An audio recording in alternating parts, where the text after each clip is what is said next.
हाय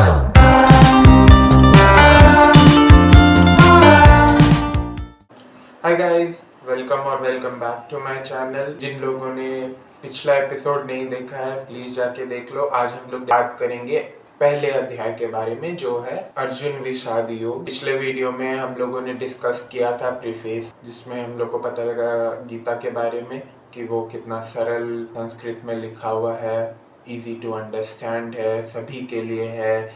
भगवान को पाने के लिए जो हम लोग 2 वेद डिस्कस किए थे, सांख्य योग और कर्म योग, वो सब के बारे में पता लगा। ईश्वर का गुणगान करने के जो 3 श्लोक है हम लोगों ने वो डिस्कस किया वेद व्यास जी के द्वारा। जो 7 श्लोक जिसमें गीता का महात्म्य बताया गया है वो भी डिस्कस किया। तो आज जो पहला अध्याय है वो है अर्जुन विषाद योग, जिसका नाम है। अर्जुन विषाद योग क्या है? अगर आप इस शब्द को तोड़ोगे तो ये बना हुआ है अर्जुन के विषाद से जो योग हुआ। सो विषाद का अर्थ होता है ग्रीफ, सॉरो, डिप्रेशन। सो अर्जुन का जो दुख है वो भगवान को पाने का एक वे बना, उस बारे में डिस्कस किया गया है।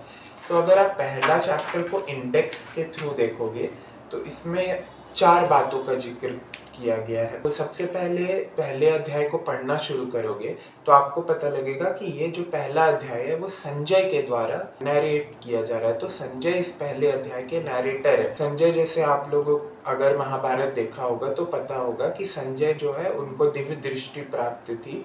वो युद्ध जो घटना घट रही थी कुरुक्षेत्र में वो नैरेट कर रहे होते हैं धृतराष्ट्र को, जो कि अंधे हैं।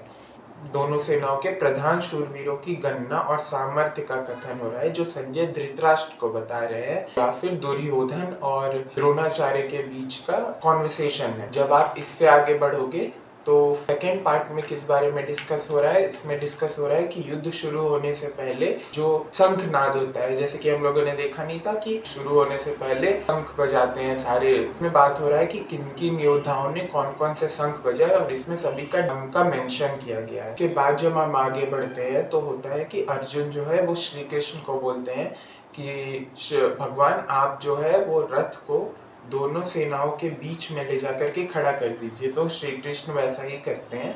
उसके बाद अर्जुन जो है वो दोनों तरफ के अपने सेनाओं का निरीक्षण करता है, वो देखता है और फिर वो रियलाइज करता है कि ओ, दोनों साइड तो हमारे अपने ही लोग हैं, इसके साइड से लड़े और क्या लड़ना उचित है। अर्जुन फुल कंफ्यूज रहता है इस चैप्टर में और वो श्री कृष्ण को बहुत सारा क्वेश्चन करता है।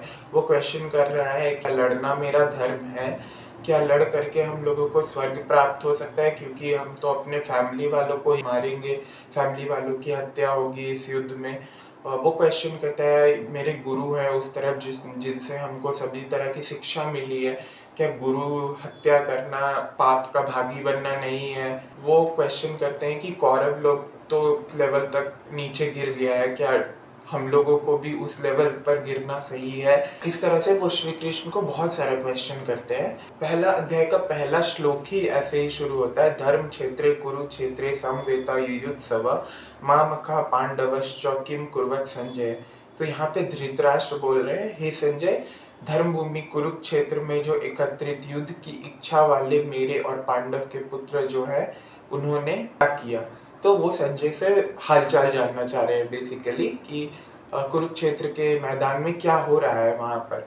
और संजय फिर उनको पूरा डिटेल में बता रहे हैं। दुर्योधन और द्रोणाचार्य जो के बीच का जो संवाद है वो भी काफी अच्छा है। दुर्योधन ओवर कॉन्फिडेंट है कि हम लोग के साथ आप हैं, वो कॉन्फिडेंट है कि वो जीत जाएगा और भीम की सेना बुरी तरीके से हारेगी। फिर जब हम आगे चलते हैं तो हम लोग को पांडव की सेनाओं में कौन कौन से लोग हैं उन सब का जिक्र आता है। बहुत से शूरवीर पांडव सेना में है, अर्जुन है, भीम है, सात्यकी है, महाराज द्रुपद है, दृष्टकेतु है, चेकितान है, बलवान काशीराज है, तमौजा, अभिमन्यु, द्रौपदी के 5 पुत्र। तो इन सभी के बारे में बताया गया है कि ये सब महान लोग पांडवों के साइड है। तो बेसिकली दोनों की सेनाओं में कौन कौन से महान लोग लड़ रहे हैं उसका जिक्र करता है और ये सब संजय धृतराष्ट्र को कन्वे करता है। तो हम एक श्लोक में, जो काफी अच्छा श्लोक है, उसमें अर्जुन और अर्जुन के सारथी जो कि श्री कृष्ण है, वो किस टाइप के रथों में ट्रैवल कर रहे हैं उस सब का जिक्र है कि वो सफेद घोड़ों में है, उनका रथ काफी सुंदर है।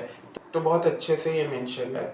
इसी तरीके से उन सभी जो लोगों ने शंख बजाए उन सब का नाम है जैसे कि श्री कृष्ण ने जो शंख बजाया उसका नाम था पांचजन्य, अर्जुन ने जो बजाया था उसका नाम था देवदत्त, भीम ने जो बजाया उसका नाम था पौंड्र। इसी प्रकार युधिष्ठिर के शंख का नाम था अनंत विजय, नकुल का सुघोष और सहदेव जो शंख बजा रहे थे उनका नाम था मणिपुष्प। इन शंखों के बारे में जिक्र करते हुए ये भी बताया कि ये शंखों की आवाज वॉल्यूम इतनी तेज थी, आकाश और पृथ्वी को भी गूंजते हुए ये पार किया था। आगे बढ़ते हैं तो वही होता है कि अर्जुन श्री कृष्ण को बोलते हैं कि भगवान रथ को दोनों सेनाओं के बीच में लेकर के जाइए, मुझे देखना है कि मैं किससे लड़ रहा हूँ। इसमें काफी अच्छा श्लोक है। इसी के बाद जब अर्जुन श्री कृष्ण को बोलते हैं कि हे श्री कृष्ण आप रथों को दोनों के बीच में लेकर के जाइए, तो उसमें अर्जुन कैसा फील कर रहा है फिजिकली वो काफी अच्छे से मेंशन किया गया है।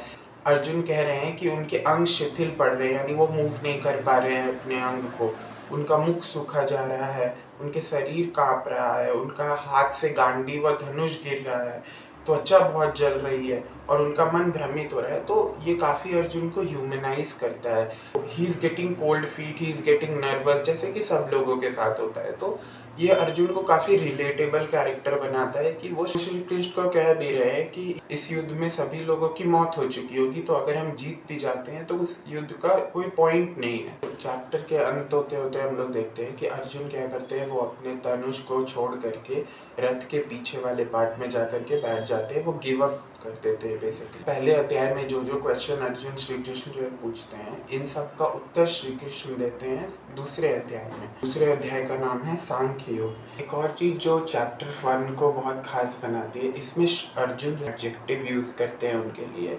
आप जब फर्स्ट अध्याय को पढ़ोगे तो उसमें श्री कृष्ण का बहुत सारे नाम का मेंशन, फिर जैसे जनार्दन करके उन्हें संबोधित किया गया, उन्हें मधुसूदन करके संबोधित किया गया है, उन्हें देवकी पुत्र करके संबोधित किया गया। अगर आप पूछोगे कि एक पर्टिकुलर श्लोक जो इस अध्याय का हाईलाइट होगा, तो आई वुड चूज वही वाला श्लोक जिसमें अर्जुन के फिजिकल स्टेट का मेंशन किया गया है कि उन्हें कैसा फील हो रहा था, जो कि इस तरीके से है। दृष्टिमं स्वजनम कृष्ण युयुत्सम समुपस्थितम विदन्तिमं गात्राणि मुखम च परिशुष्यति वेपतुश्च शरीरे मे रोम हर्षश्च जायते। तो जिसका अर्थ है अर्जुन बोल रहे हैं, हे श्री कृष्ण युद्ध क्षेत्र में डटे हुए युद्ध के अभिलाषी इस स्वजन समुदाय को देखकर मेरे अंग शिथिल हुए जा रहे हैं, मेरा मुख सूखा जा रहा है तथा मेरे शरीर में कंप एवं रोमांच हो रहा है। बहुत ही अच्छे से अर्जुन के को दर्शाया गया है श्लोक में कि उन्हें कैसा फील हो रहा था। अगर आज का वीडियो अच्छा लगा so please do like share and subscribe. आप कमेंट करके बताओ कि क्या आपको अच्छा लगा, क्या चेंजेस आप चाहते हो। Thank you for the feedback जो पिछले वीडियो में आप लोगों ने दिया। आई ट्राइड किया उन सबको इनकॉर्पोरेट किया जाए। Thank you. Please do come for chapter 2। Bye.